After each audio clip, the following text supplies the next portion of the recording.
Very good afternoon my dear student. कल जो है हमने जो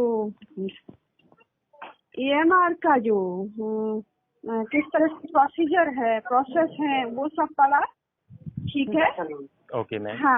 हाँ, उसका जो प्रोपोगेशन और जो प्रॉपर्टीज है, जो वेवलेंथ है, वेव फ्रीक्वेंसी है,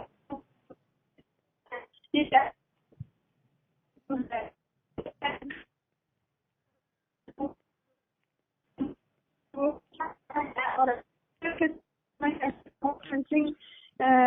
के लिए बहुत ही आवश्यक है हमें पढ़ना। ये सब चीजें कल हम कवर करी। तो आज मैंने आपसे किया था कि स्पेक्ट्रम और जो है सेंसर के बारे में आपको बताऊंगी।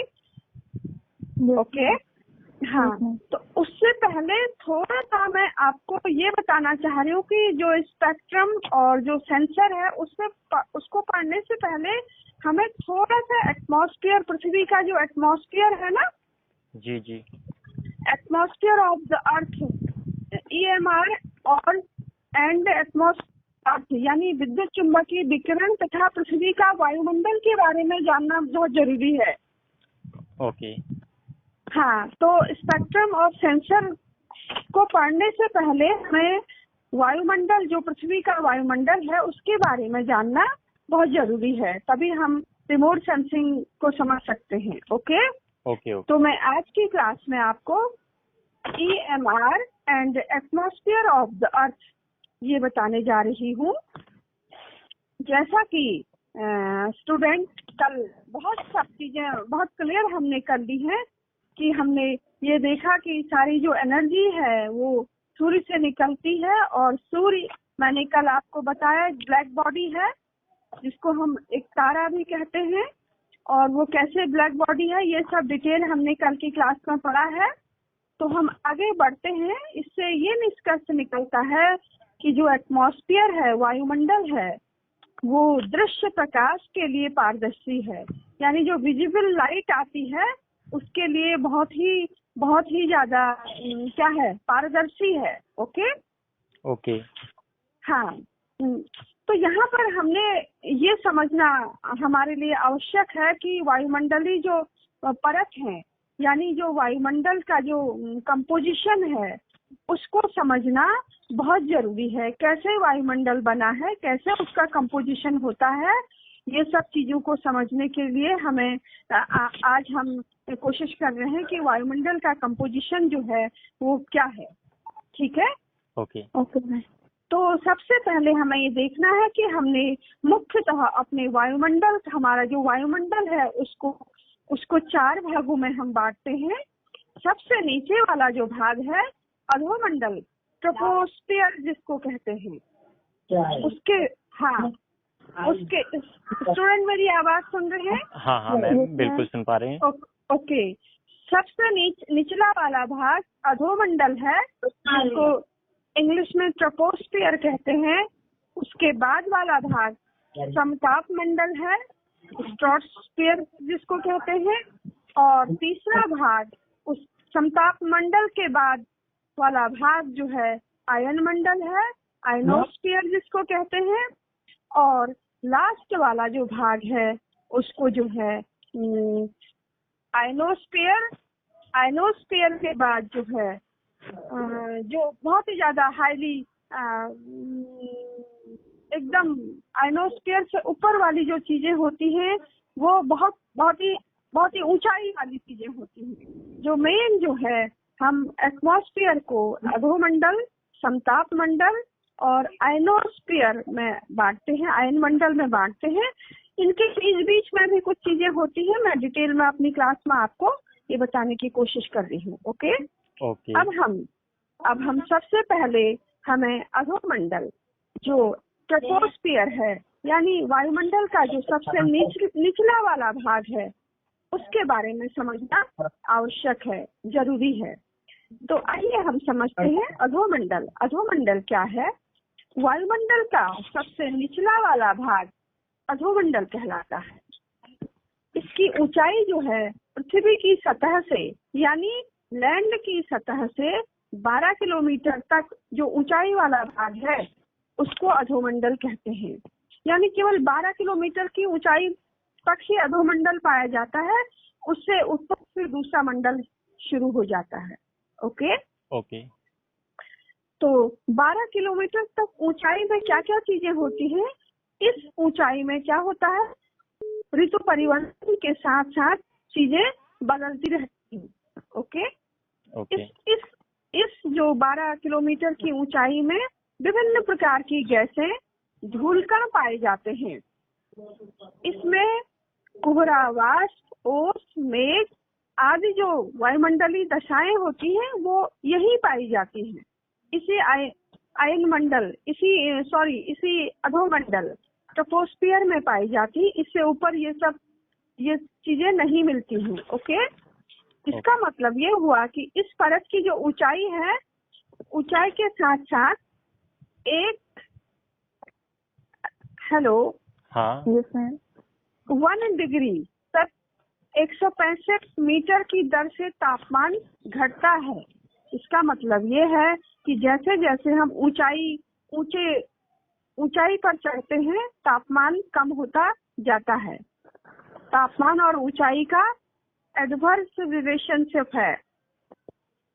यानी हम जैसे जैसे पृथ्वी सतह से ऊपर की ओर जाते हैं, ऊंचाई की तरफ बढ़ते हैं, तो ऊंचाई परत की जो ऊंचाई के साथ साथ तापमान का जो घटने का रेशियो है वो 1 डिग्री प्रति 165 मीटर की दर से तापमान घटता है।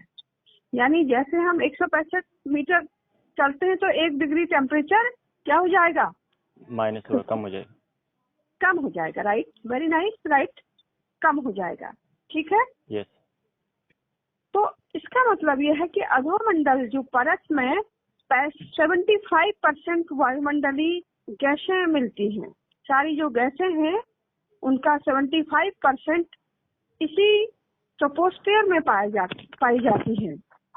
ऊपर फिर गैसों का आवरण कम हो जाता है। ठीक है। तथा कभी कभी बादलों और कोहरे से ये मंडल घना होता है। इस मंडल की एक सबसे बड़ी विशेषता ये है कि जो पृथ्वी की गुरुत्वाकर्षण शक्ति है ना, yes. उसके कारण वायु का दबाव अधोमंडल में सर्वाधिक रहता है। इसका मतलब ये है कि गुरुत्वाकर्षण के कारण वायु का दबाव यानी एयर प्रेशर इस मंडल में सबसे ज्यादा रहता है, क्योंकि गुरुत्वाकर्षण शक्ति काम करती है। ठीक है। यही कारण है कि इस भाग पर घनी वायु राशियां पाई जाती हैं, बहुत डेंस पाई जाती हैं, और यह वायुमंडल का सबसे निचला भाग है। ठीक है। ओके। ये इसकी विशेषताएं हैं। अब आप एक टर्म को मैं यूज कर रही हूँ, ट्रोपोपॉज। ये अधोमंडल है, यानी सबसे निचला वाला भाग है। ट्रोपोस्फियर मैंने बताया आपको, जिसमें जो पृथ्वी से 12 किलोमीटर तक ऊंचाई तक पाया जाता है, और इसमें 25% जो वायुमंडलीय गैसें हैं वो विद्यमान रहती हैं। तो जो एटमॉस्फेयर, जो तापमान, वर्षा, बारिश, कोहरा सब इसी मंडल में अत्यधिक मात्रा में पाए जाते हैं, ये सब चीजें। ठीक है। okay. अब मैं एक टर्म यूज कर रही हूँ, ट्रोपोपॉज। यानी ट्रोपोपॉज क्या है? ट्रोपोपॉज अधोमंडल के बाद एक समताप मंडल है। अभी मैंने बताया ना आपको, सेकंड जो है हमारा समताप मंडल है। इसके बाद यानी अधोमंडल सबसे पिछला वाला है, उसके बाद समताप मंडल है। तो समताप मंडल जहाँ से शुरू होता है और अधोमंडल जहाँ खत्म होता है, उसके बीच में एक पट्टी पाई जाती है जिसको ट्रोपोपॉज कहते हैं। यानी ट्रोपोपॉज अधोमंडल को समताप मंडल से अलग करता है। यह परत सुदूर संवेदन क्रियाओं के लिए सबसे अधिक उपयुक्त है। कौन? ट्रोपोपॉज। क्यों है उपयुक्त? क्योंकि जो हमने कल पढ़ा, सौर विकिरण जो AMR है, पृथ्वी के धरातल तथा उस पर स्थित वस्तुओं को गर्म करता है। क्योंकि पृथ्वी कम ताप पर है, इसलिए यह अधिक तरंग दैर्घ्य, वेवलेंथ जो बताया था कल, वेव वेलोसिटी और वेव फ्रीक्वेंसी, जो 3 चीजें मैंने कल बताई थी, जो प्रॉपर्टीज ऑफ AMR बताया था ना। yes. तो यहाँ पर वो काम कर रहा है, इसलिए सबसे अधिक तरंग दैर्घ्य का जो अवरक्त विकिरण छोड़ती है और जो निचले वायुमंडल से परावर्तित होती है, इस मंडल में सबसे ज्यादा पाया जाता है। और बादल भी अवरक्त विकिरण को, मैंने कल बताया ना, जब परसों की क्लास में आपको बताया कि बादल कितने % जो है डिफ्यूज कर देते हैं AMR को। तो बादल जो है अवरक्त विकिरण को परावर्तित करते हैं, जिससे बादल होने पर रातें गर्म होती हैं। जंगलों के शीर्ण होने से वायुमंडल में CO2 की मात्रा को भी बढ़ा देता है। ठीक है, आप CO2 का उपयोग करते हैं वृक्ष, है ना। तथा इससे जो अवरक्त किरणें अधिक परावर्तित होती हैं, इससे जो किरणें अवरक्त किरणें अधिक प्रभावित होती हैं, इसके फलस्वरूप क्या होता है? पृथ्वी गर्म होती है। और इस प्रक्रिया को, इस गर्म होती है तो इस प्रक्रिया को हम पादप ग्रह प्रभाव, ग्रीन हाउस इफेक्ट कहते हैं। ग्रीन हाउस इफेक्ट जो सार्वभौमिक ग्लोबल तपन को बढ़ाता है, जो क्लाइमेट चेंज का सबसे मुख्य कारण है, ग्रीन हाउस इफेक्ट। पृथ्वी के तापमान को कंटिन्यूअस बढ़ रहा है, तो इसी ट्रोपोपॉज के कारण जो है यहाँ पर ये क्रियाएं होती हैं, जिनको हम ग्रीन हाउस इफेक्ट कहते हैं। ठीक है, जो हमारे रिमोट सेंसिंग के लिए बहुत ही इम्पोर्टेंट है। मेरी आवाज को सुन रहे हैं? यस, सुन पा रहे हैं। सब लोग सुन रहे हैं आवाज को? ओके, सो अब हमने अधोमंडल जो है पृथ्वी का सबसे निचला मंडल पढ़ा, और उस निचले मंडल के बाद जो सेकंड मंडल है वो है समताप मंडल। तो उससे पहले हमने ये पढ़ा कि जो अधोमंडल और समताप मंडल के बीच में एक ट्रोपोपॉज होता है। ठीक है, एक पट्टी होती है जिसमें ये सब चीजें सुदूर संवेदन जो क्रियाओं के लिए यह सबसे उपयुक्त होता है। ठीक है, अब हम सेकंड मंडल को पढ़ते हैं। एटमॉस्फेयर का जो सेकंड मंडल है वो समताप मंडल है, जिसको हम स्ट्रेटोस्फीयर कहते हैं। समताप मंडल की सीमा जो है, मैंने आपको बताया, धरातल से 12 किलोमीटर तक तो आपका अधोमंडल पाया जाता है, और समताप मंडल 12 किलोमीटर से ऊपर की तरफ को ऊपर, और 100 किलोमीटर के मध्य पाया जाता है। यानी 12 से 100 किमी के मध्य है। 12 तक तो अधोमंडल हुआ, 12 से 100 किमी तक समताप मंडल हुआ। ठीक है, तो इस मंडल का क्या इम्पोर्टेंट है? ये मंडल, इस मंडल में, इस परत में तापमान समान रहने से, क्योंकि समताप, जैसा कि आप इसके नाम से ही पता चल रहा है हमको, समताप मीन्स समान ताप। इसका मतलब यह है कि यह इस परत में तापमान समान रहने से इसे समतापी क्षेत्र, आइसोथर्मल रीजन की संज्ञा भी दी जाती है। इसको आइसोथर्मल रीजन भी कहा जाता है। ठीक है, हेलो स्टूडेंट। यस।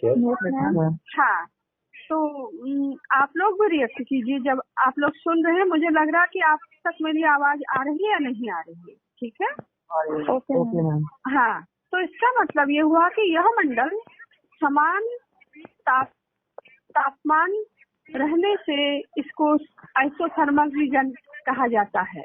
और वाष्प और धूल कणों की अदृश्यता, जो वाष्प और धूल कण अधोमंडल में पाए जाते हैं, मैंने अभी आपको बताया ना।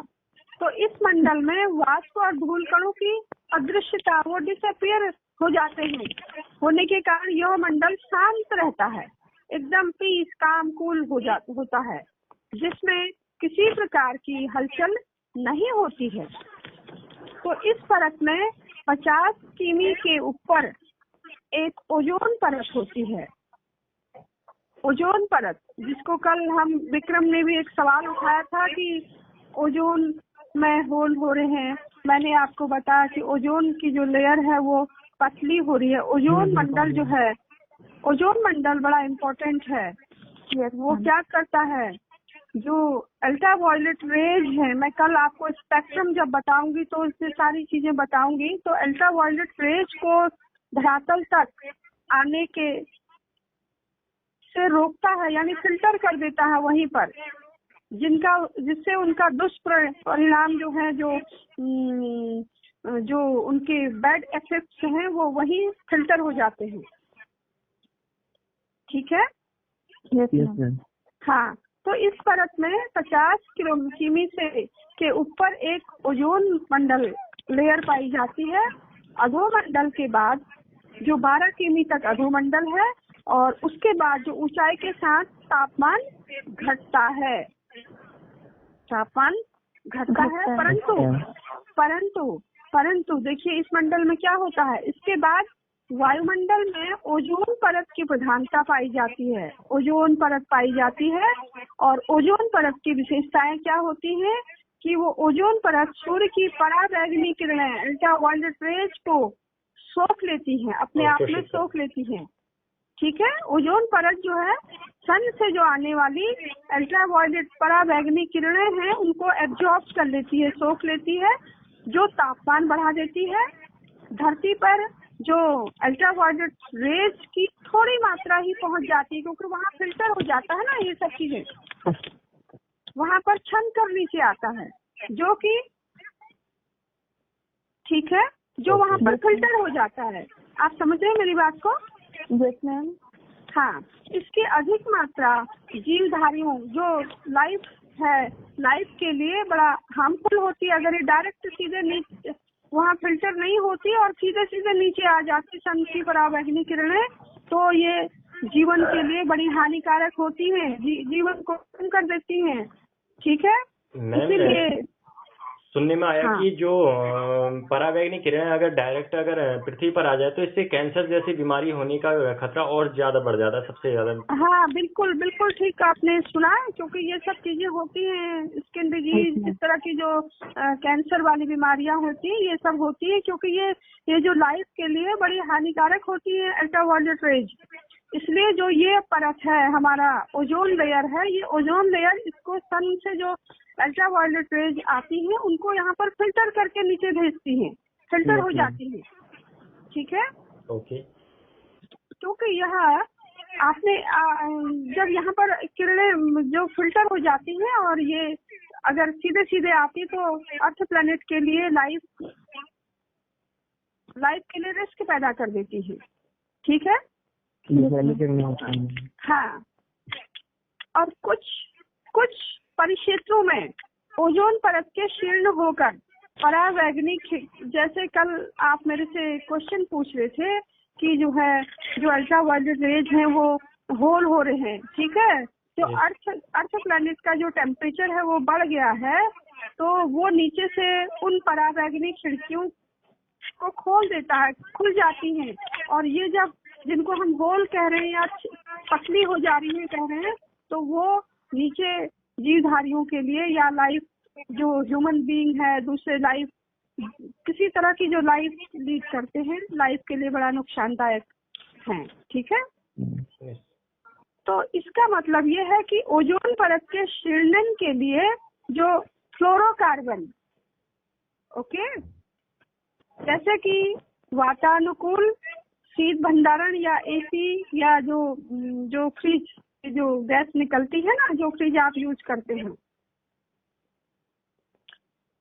क्लोरोफ्लोरोकार्बन।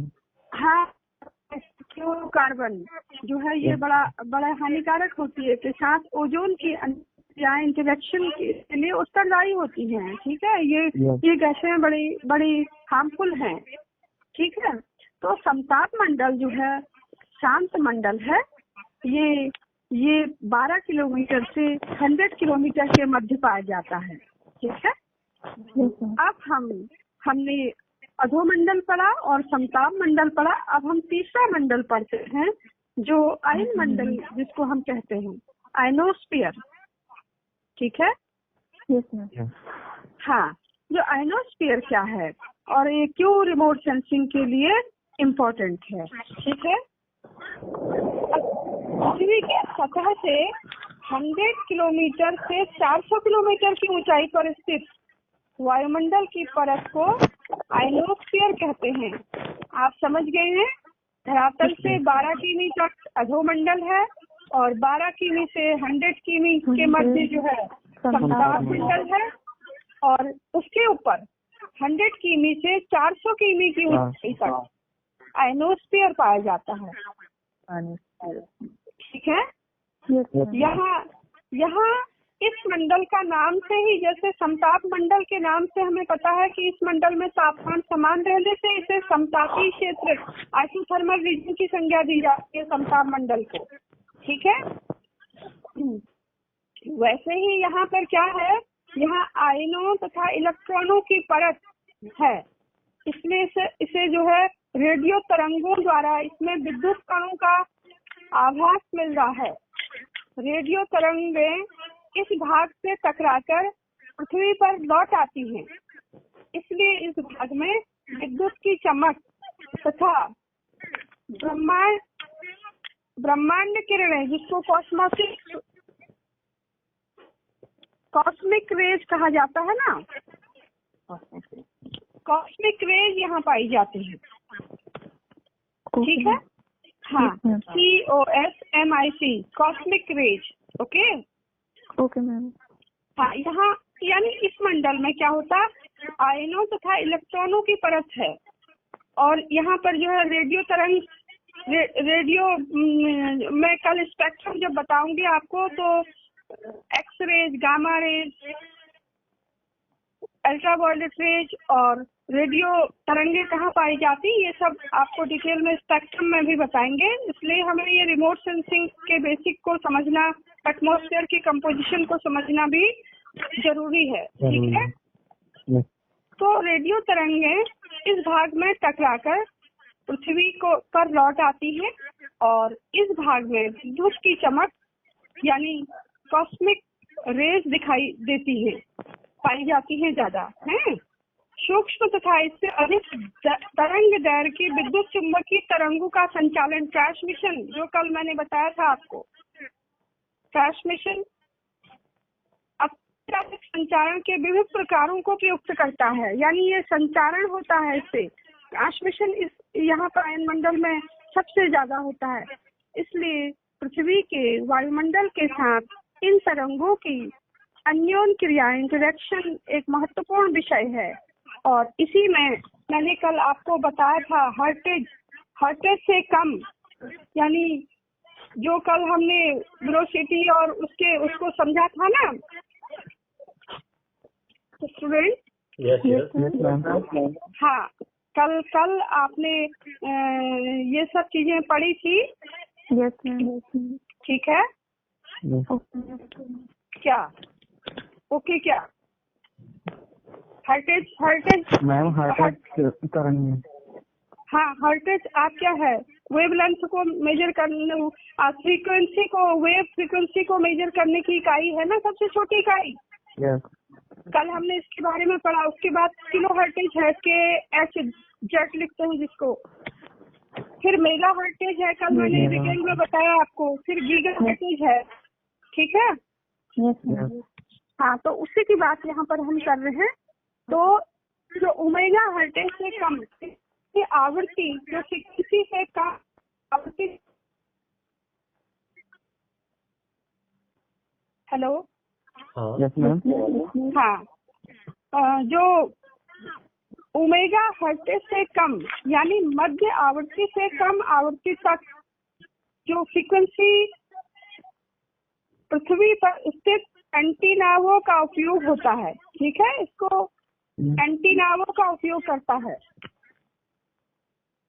समझ गए हैं? यानी इस मंडल में आयनों तथा इलेक्ट्रॉनों की परत को से बना होने के कारण ही इसको आयनोस्फीयर कहते हैं। सिंपल भाषा में आप ऐसे समझिए इसको, ठीक है।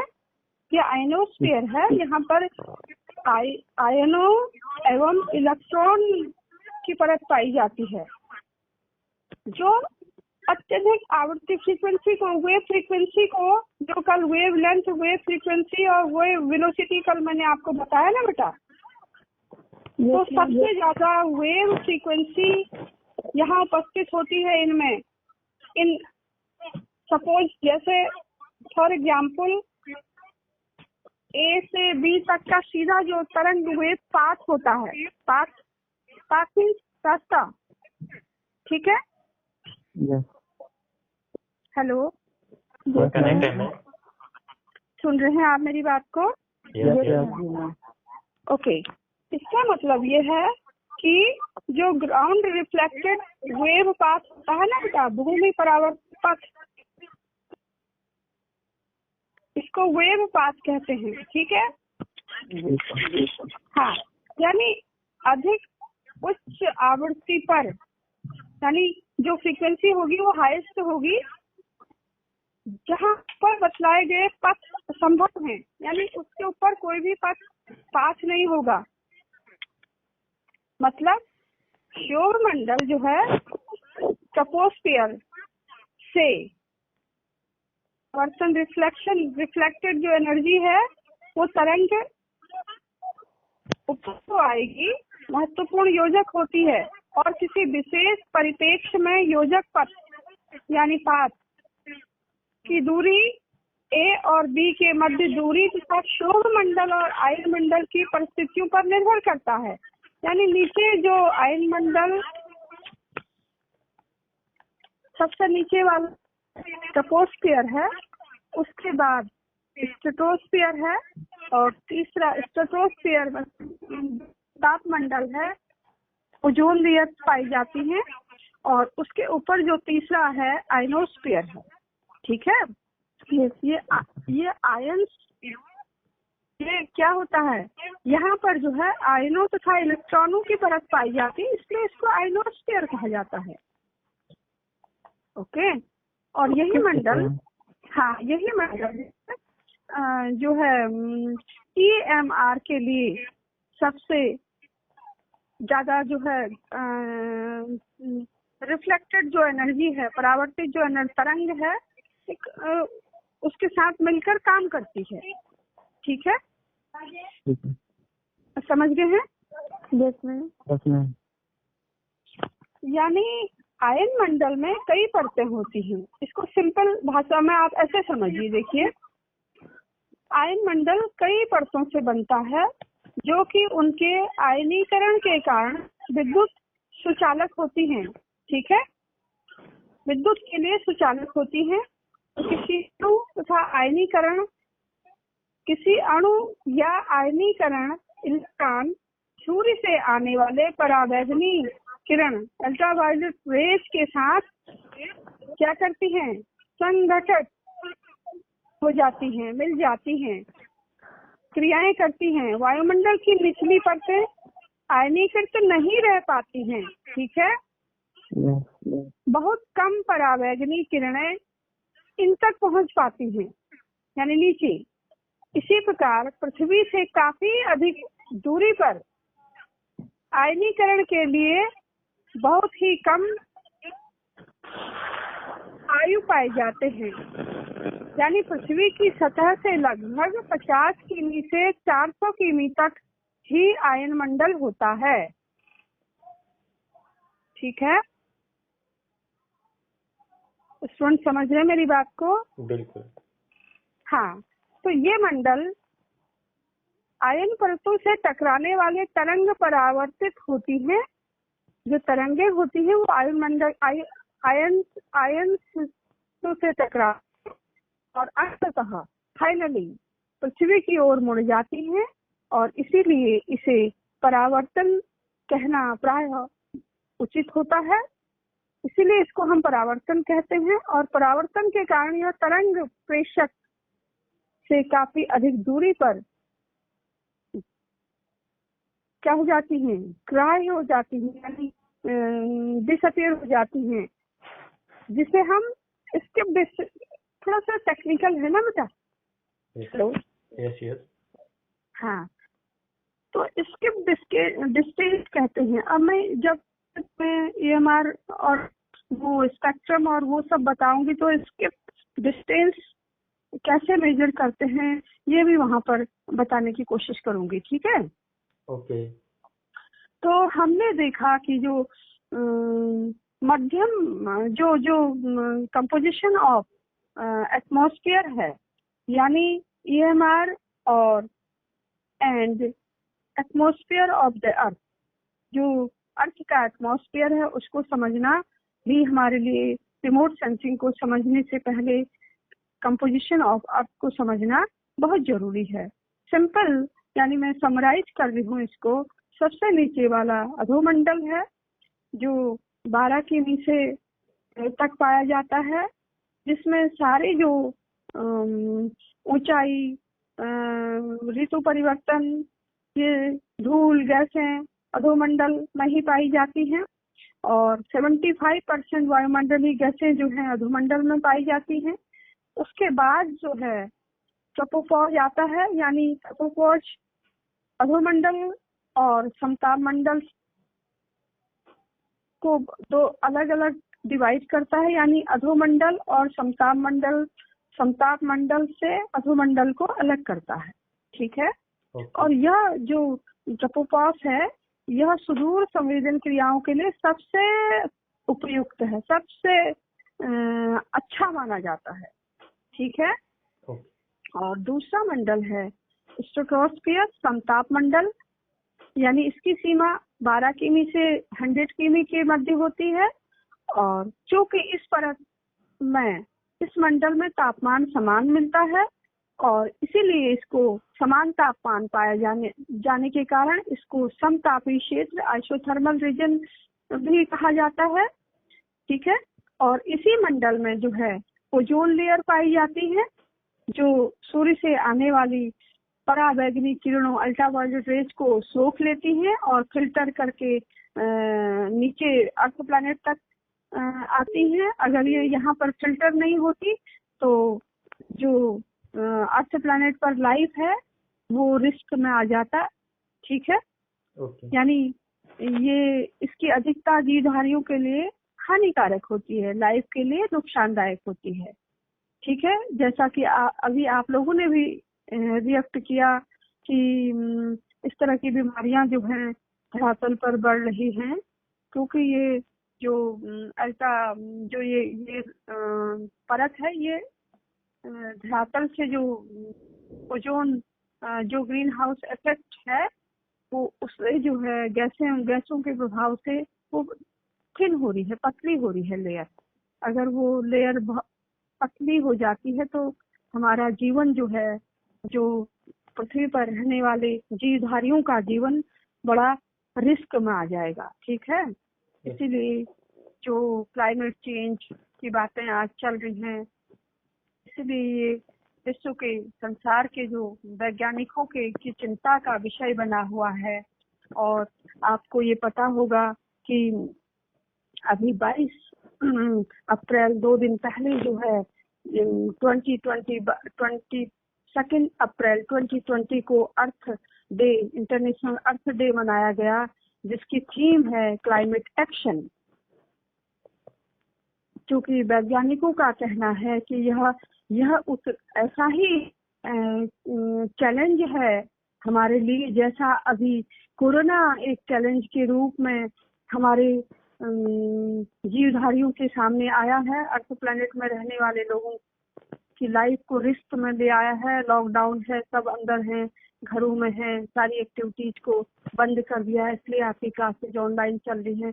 पूरी दुनिया में जो है बहुत बड़ा संकट आया हुआ है इसको लेके। तो एक इसी तरह का दूसरा चैलेंज भी जो है, जो क्लाइमेट से रिलेटेड है, वो होने वाला है। तो इसलिए हमको अपने पर्यावरण को, अपने चारों तरफ जो चीजें हैं, आवरण है हमारा, उसको साफ सुथरा, उसकी रक्षा करना, उसको प्रोटेक्ट करना, उसका कंजर्वेशन करना जरूरी है। ठीक है मैम? हाँ यस मैम। मैम एक रिसर्च के मुताबिक अगर देखा गया कि अंटार्कटिका महाद्वीप के ओजोन लेयर में छेद देखा गया है। मैंने इंटर में हाँ। पढ़ा था। अच्छा। अंटार्कटिका अच्छा, महाद्वीप के ओजोन लेयर में छेद देखा गया रिसर्च के मुताबिक, वैज्ञानिकों के रिसर्च के मुताबिक। ये पॉलिटिकल साइंस में पढ़ा था हमने। हाँ बिल्कुल पढ़ा होगा। तो इसका मतलब ये है कि जो ओजोन लेयर जो यहाँ पर पाई जाती है, जो समताप मंडल का एक बहुत ही इम्पोर्टेंट परत है, जिस परत में 50 किमी के ऊपर एक बहुत ओजोन लेयर पाई जाती है। तो ये ओजोन लेयर जो है बहुत ही इम्पोर्टेंट है जीवधारियों के लिए, पृथ्वी पर रहने वाले लोगों की लाइफ के लिए। ठीक है। यस। ओजोन लेयर यहाँ पर नहीं होती तो सूर्य से जो परावैंगनी किरणें, अल्ट्रावायलेट रेज आती हैं, वो सीधे सीधे पृथ्वी पर आती और उससे लाइफ पृथ्वी पर नहीं मिलती। क्योंकि ये परत, ओजोन परत जो है, इन सन से आने वाली अल्ट्रावायलेट रेज को यहाँ पर क्या करती है, छान करके नीचे पहुंचाती है, अवशोषित कर लेती है। अब आपका जो क्वेश्चन है कि अंटार्कटिका में ओजोन लेयर में होल रहा है, ये हमारे वैज्ञानिक निरंतर, विश्व के वैज्ञानिक जो है निरंतर खोज, निरंतर अनुसंधान, शोध, रिसर्च पर जुड़े हुए हैं। तो क्या होता है जब अर्थ में ग्रीन हाउस इफेक्ट, मैंने अभी आपको बताया ना कि जो अधोमंडल है, अधोमंडल में जो है CO2 का उपयोग करते हैं। CO2 जो गर्मी बढ़ गई है, गैसें बढ़ गई हैं, उससे जो है एटमॉस्फेयर में एक ग्रीन हाउस इफेक्ट, जिसको हम पादप ग्रह प्रभाव कहते हैं, यानी एटमॉस्फेयर का जो क्या है टेम्परेचर है वो बढ़ गया है। ठीक है। ओके। तो उससे जो है वो जो ओजोन लेयर है ना, वो क्या हो रही है, उस पर उसका इफेक्ट पड़ रहा है, इम्पैक्ट पड़ रहा है। हाँ, तो वो होल तो नहीं हुआ है अभी, होल तो इसको नहीं कहेंगे, वो पतली हो रही है कहीं कहीं पर। ठीक है। अगर वो होल हो जाते हैं फिर तो सीधे सन की अल्ट्रावायलेट रेज नीचे आएंगी और सब सारे जल जाएगा जहाँ भी इस तरह की चीजें होंगी। ठीक है। ओके। वो लाइफ के लिए बड़ा रिस्क है, इसलिए शोध अनुसंधान के द्वारा ये सब किया जा रहा है। और इस तरह की जो है और हमारे वैज्ञानिक जो है निरंतर शोध पर लगे हुए हैं कि कैसे पृथ्वी के तापमान को एडेप्टेशन किया जाए। कम तो नहीं कर पा रहे हैं, एडेप्टेशन किया जाए, यानी जो है उसको बढ़ने न दिया जाए। ठीक है। yes. तो ये एक पॉलिटिक्स का डिबेट है और इसमें शोध अनुसंधान निरंतर चल रहा है। हाँ, तो इसका मतलब ये है कि जो एटमॉस्फेयर का कंपोजिशन है वो समझना हमें जरूरी है। ठीक है। ओके। हाँ, अब हम थोड़ा सा ये भी यही पर समझ लें कि जब मैं कल आपको जो वो पढ़ाऊंगी, सेंसर्स पढ़ाऊंगी, संवेदक के बारे में पढ़ाऊंगी, तो उससे पहले थोड़ा सा बैकग्राउंड में हम ये समझ लें इसको कि जो संवेदक होते हैं, यानी विद्युत चुंबकीय विकिरण का वायुमंडल के साथ जो इंटरेक्शन होता है, यानी अन्योन्य क्रियाएं होती हैं। ठीक है, क्रिया प्रतिक्रिया होती है, उसके बारे में थोड़ा सा हम समझ लें इसमें है। ओके। तो सौरिक ऊर्जा जो है धरातल पर पहुंचने से पहले, जब जो जिसको हम EMF कहते हैं, वो धरातल से पहुंचने से पहले वायुमंडल से होकर धरातल पर पहुंचती है ना, सीधे सीधे वायुमंडल से होकर आती है ना। yes. तो पुनः सूर्य से जो प्राप्त विद्युत चुंबकीय ऊर्जा है पृथ्वी के धरातल से परावर्तित होकर संवेदक तक पहुंचती है। यानी जो रिफ्लेक्टेड एनर्जी है, ऑब्जेक्ट के ऊपर जो एनर्जी पड़ी और ऑब्जेक्ट ने जो एनर्जी को कुछ परसेंट को रिसीव कर लिया और एब्जॉर्ब कर लिया और कुछ परसेंट क्या कर दिया, रिफ्लेक्ट कर दिया, वापस कर दिया, परावर्तित कर दिया। तो ये एनर्जी जो रिफ्लेक्टेड एनर्जी है ये संवेदक तक पहुंचने में, यानी सेंसर्स जो लगे हैं, ठीक है, ओके, उन तक पहुंचने में इसे कुछ दूरी तय करनी पड़ती है।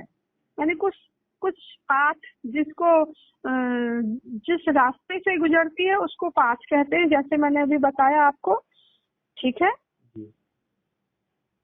और जब ये कुछ दूरी तय करती है और जिसे पथ दूरी कहते हैं,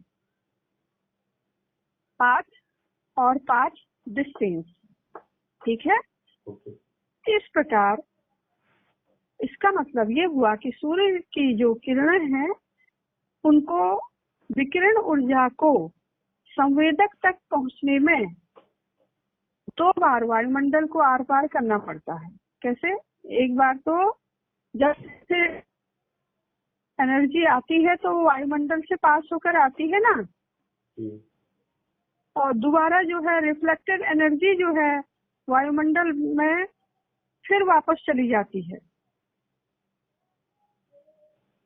तो इसका मतलब ये हुआ जो प्रथम बार वाला वह सूर्य से पृथ्वी तक तथा दूसरी बार संवेदक तक जो एनर्जी पहुंचती है, अथवा वायुमंडल में सूर्य से सीधे प्राप्त विकिरण EMR जिसको कहते हैं, तथा पृथ्वी के धरातल से रिफ्लेक्टेड विकिरण रेडिएशन, रिफ्लेक्टेड एनर्जी यानी परावर्तित विकिरण के पारस्परिक संबंध का सुदूर संवेदन प्रक्रिया से हस्तक्षेप होता है, जिसे हम वायुमंडलीय प्रभाव एटमॉस्फेरिक इफेक्ट कहते हैं।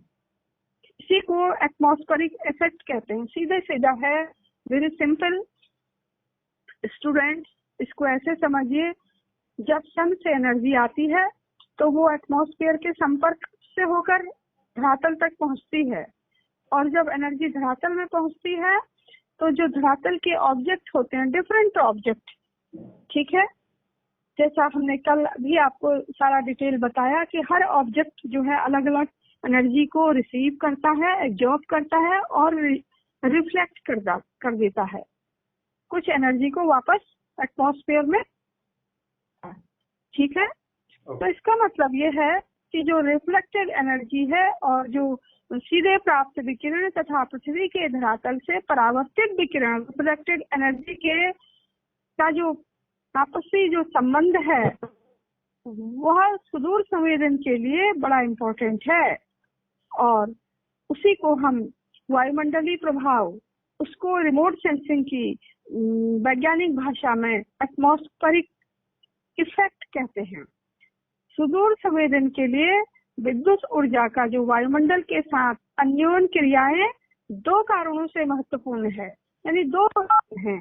नंबर 1 रीजन है पृथ्वी के धरातल से विकिरण के परावर्तन उत्सर्जन द्वारा जो सूचनाएं प्राप्त होती हैं उनमें वायुमंडल से गुजरने पर कई परिवर्तन देखे जाते हैं, कई बार चेंज होता है।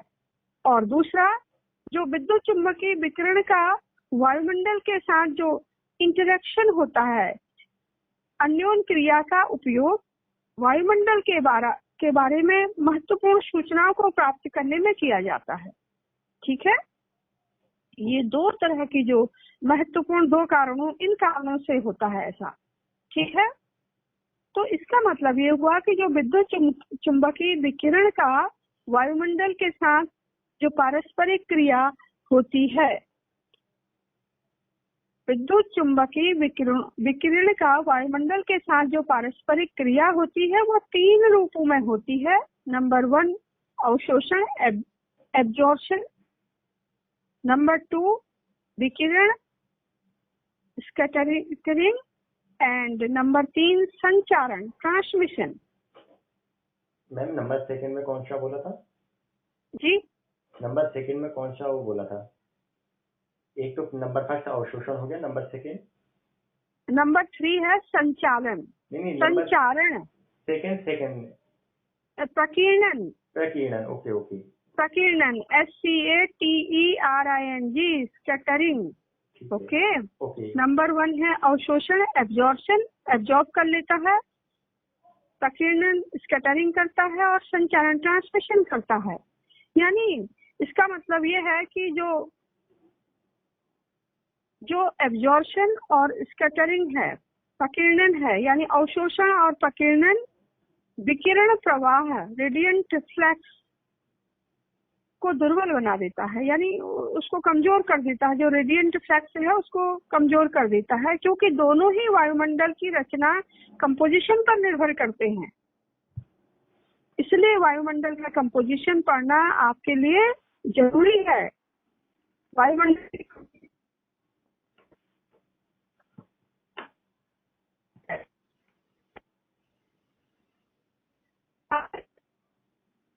क्या होती है, वो धरातलीय पदार्थ द्वारा या तो अवशोषित दी जाती है या प्रकीर्णन हो जाता है। यानी जो परावर्तित ऊर्जा है, जो रिफ्लेक्टेड एनर्जी है, वही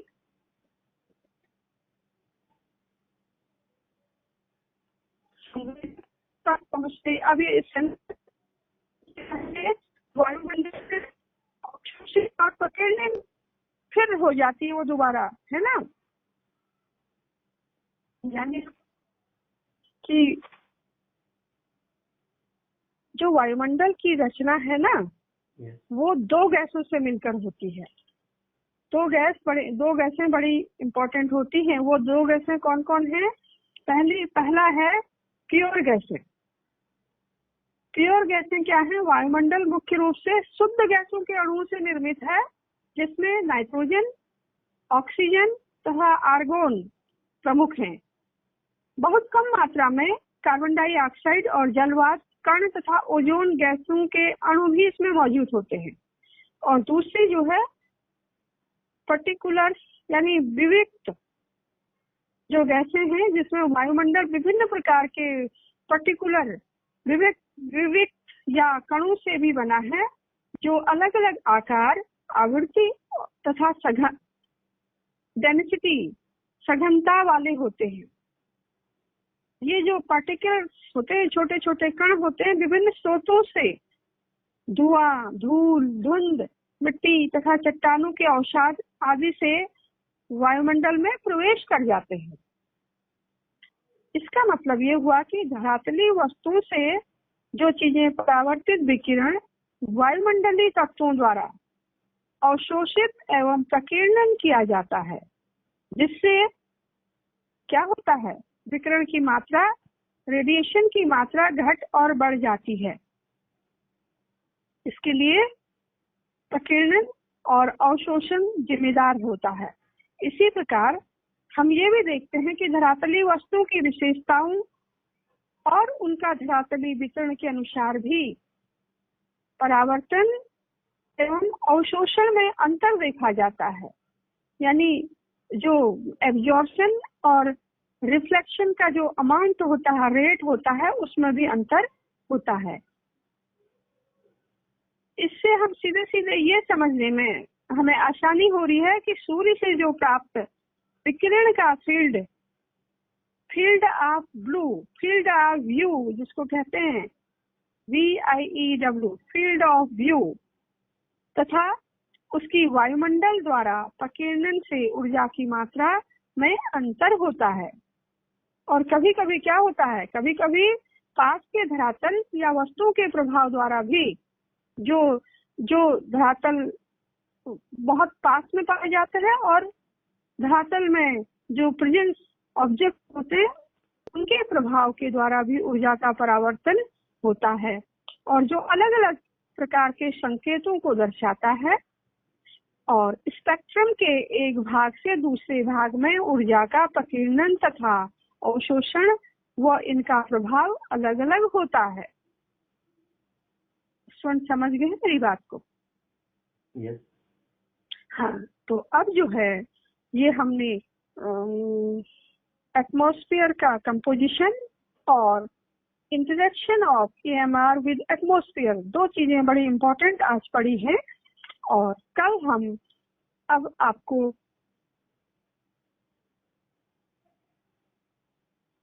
ये पढ़ाने की कोशिश करेंगे, जो स्पेक्ट्रम की बात मैं कर रही हूँ बार बार आपसे, वो स्पेक्ट्रम क्या होता है। ठीक है, ओके। तो इस स्पेक्ट्रम और सेंसर्स के बारे में हम कल को पढ़ेंगे, यानी मंडे को। ओके, कल तो संडे है, मंडे को पढ़ेंगे। ओके, यस मैम, तो हाँ, एक प्रश्न बताइए। था जो मेरे मन में अभी उठ है। अगर मैम वायुमंडल में से कार्बन डाइऑक्साइड को खत्म कर दिया जाए, बाय द वे मतलब खत्म कर दिया जाए, तो मतलब इसका मतलब धरातल पर क्या प्रभाव पड़ेगा? अरे आप बताओ, उसका क्या इम्पोर्टेंस है? कार्बन डाइऑक्साइड हमारे लिए क्यों जरूरत पड़ती है इसकी? मैम हर चीज का अपने अपनी जगह एक है, मतलब हमें जरूरत पड़ती है, भला वो निगेटिव तत्व हो या पॉजिटिव तत्व हो, हमें दोनों की जरूरत पड़ती है। कार्बन नहीं बेटा, यस ये बताओ कि नाइट्रोजन, ऑक्सीजन, ये कार्बन CO2 जिसको हम कहते हैं, जी ये ये हम क्या करते हैं? सांस कैसे लेते हैं और सांस छोड़ने यस में यस हमारी यस कौन? यस यस ओके तो ओके, फिर मतलब पेड़ों को जरूरत पड़ती है कार्बन डाइऑक्साइड, अब याद आ गया। तो फिर तो इंसान का इसके अस्तित्व बिना ही तो, मिट जाएगा। हाँ, फिर इसके बिना तो लाइफ खत्म हो जाएगी। यस यस ये तो हमारे जीवन का आधार है। अगर ये नहीं है तो फिर हम जीवन जी ही नहीं पाएंगे। ठीक है, यस, हाँ। तो CO2 जो है, वृक्ष जो वृक्ष देते CO2 हैं। को, और जो है वो हम, ऑक्सीजन हमें जरूरत पड़ती है, CO2 की जरूरत उनको पड़ती है, इसलिए एक इकोसिस्टम बना होता है। ठीक है, जिसमें यस यस हम जीवन जीते हैं। नहीं तो हमारे जीवन तो खत्म, जीवन कोई लाइफ ही नहीं मिलती यहाँ पर अर्थ प्लैनेट पर। ठीक है, ये तो उतना इम्पोर्टेंट है हमारे लिए है। जी हाँ, तो अब हम जो कल को ये पढ़ेंगे, हम पहले स्पेक्ट्रम के बारे में पढ़ेंगे जी और फिर हम सेंसर, जो ऊर्जा सेंसर तक, रिमोट सेंसिंग की बात कर रहे हैं। तो रिमोट सेंसिंग की बात हम ये समझ रहे हैं कि जो ऊर्जा जो है, जो सेंसर्स तक ऊर्जा जो जाएगी, वो सेंसर्स क्या होते हैं, कैसे वो ऊर्जा को रिसीव करते हैं विकिरण को, और कितना अमाउंट विकिरण का वहां पर जाता है, और वो उससे रिमोट सेंसिंग में वो कितना मदद करता है। ये सब चीजें हम कल की क्लास में पढ़ेंगे। ठीक है।